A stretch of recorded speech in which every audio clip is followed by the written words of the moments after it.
బాలీవుడ్ నటుడు సైఫ్ అలీ ఖాన్ పై కత్తితో దాడి చేసిన దుండగుడు అరెస్ట్ అయ్యాడు. ముంబై నుంచి జ్ఞానేశ్వరి ఎక్స్ప్రెస్ లో బిలాస్పూర్ వెళ్తున్న నిందితుడిని నిన్న ఛత్తీస్గఢ్లోని దుర్గ్ రైల్వే స్టేషన్ వద్ద గుర్తించారు. అరెస్టు చేసినట్లు railway protection force inspector Sanjeev Sinha తెలిపారు. ఇక నిందితుడిని ముంబైకి చెందిన ఆకాష్ కైలాష్ కనోజియాగా గుర్తించామని తెలిపారు.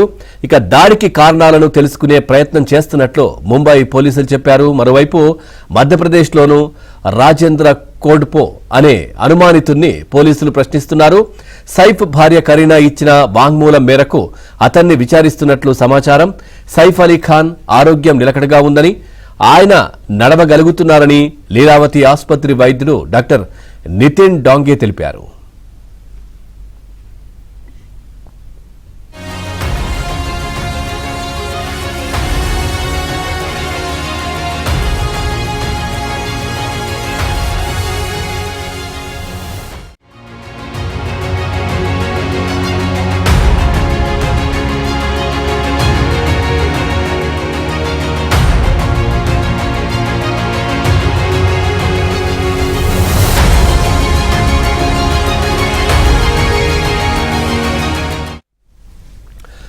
బాలీవుడ్ నటుడు సైఫ్ అలీ ఖాన్ పై కత్తితో దాడి చేసిన దుండగుడు అరెస్ట్ అయ్యాడు. ముంబై నుంచి జ్ఞానేశ్వర్ ఎక్స్ప్రెస్ లో బిలాస్పూర్ వెళ్తున్న నిందితుడిని నిన్న ఛత్తీస్గఢ్లోని దుర్గ్ రైల్వే స్టేషన్ వద్ద గుర్తించారు.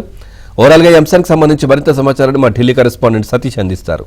సతీష్, పవన్, బాలీవుడ్ నటుడు సైఫ్ అలీ ఖాన్ పై కత్తితో దాడి చేసిన కేసులో అసలైన నిందితుడిని పోలీసులు నిన్న అర్ధరాత్రి అరెస్ట్ చేసినట్టు మీడియా కథనాలు ఇచ్చారు. థానేలో శనివారం అర్ధరాత్రి నిందితుడు విజయ్ దాస్ ను అరెస్ట్ చేసినట్టు ముంబై పోలీసులు తెలిపారు. అయితే పూణేలోని హిరానందన్ ఎస్టేట్ లో టీసీఎస్ కాల్ సెంటర్ వెనుక మెట్రో నిర్మాణ స్థలంలో నిందితుడిని అదుపులోకి తీసుకున్నట్టు కూడా ముంబై పోలీసులు చెప్తున్నారు. విజయ్ దాస్ నిందితుడి పేరు విజయ్ దాస్ గా గతంలో ముంబైలోని ఓ పబ్ లో పనిచేసినట్టు కూడా పోలీసు అధికారులు తెలిపారు. అయితే ఇప్పటికే అనుమానితులను అదుపులోకి తీసుకున్న వ్యక్తులతో నిందితుడికి ఎలాంటి సంబంధం లేదని తేల్చి చెప్పారు. ఇటీవల ఘటన జరిగిన రెండో రోజుగా ఒక అతన్ని ముంబైలో అనుమానితుల్ని అదుపులోకి తీసుకుని అనంతరం నేను జ్ఞానేశ్వర్ రైల్వేలో ప్రయాణిస్తున్న ఒక వ్యక్తిని అదుపులోకి తీసుకుని, కానీ వారికి వీళ్ళకి ఎలాంటి సంబంధం లేదు.